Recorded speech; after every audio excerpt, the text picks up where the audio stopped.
Concept number 3, the tourist dilemma.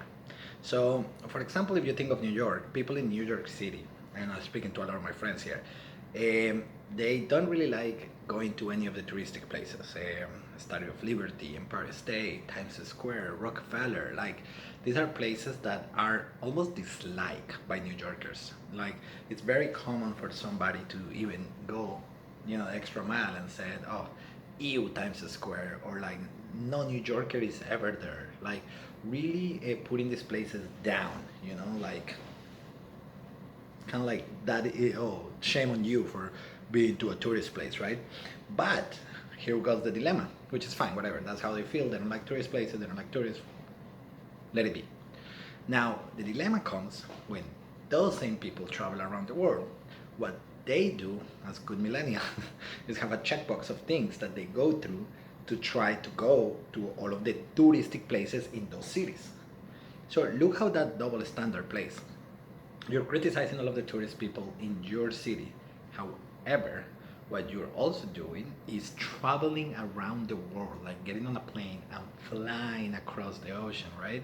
The Pacific, the Atlantic, whatever it may be, the hemisphere, to go to a list of tourist places for which the citizens of that city most likely think the same way you do about the citizens of about the tourists of your city.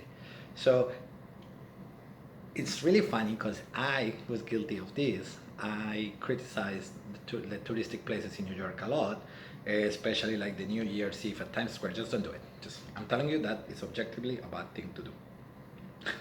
So many people fly for it. Kills me.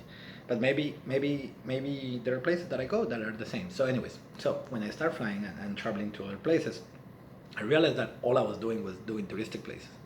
I was like, what am I doing? Like, this is crazy.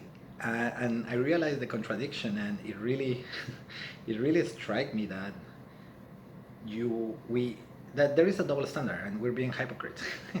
So either we realize that there are some touristic things that are objectively good and objectively bad everywhere, or we can live with this double standard, which kind of sucks to live with double standards. Maybe it's nice to not have a double standard in the world, in your life. I mean, okay, so after this, what I realized personally, you can either, again, as I said, you can either love all touristic places, you can hate them, or you can have an objective base on it, where you basically decide that there are some objective things that are good to do and some that are not.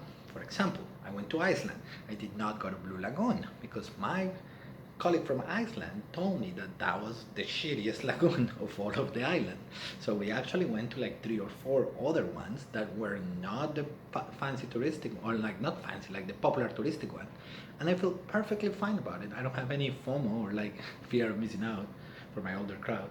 Um, but but that's it. It's because you objectively decide that there are some good things and bad things. But I also went to the glacier where you like do you go on like ice and like ice jet ski, mm, ice ski, and that was objectively good.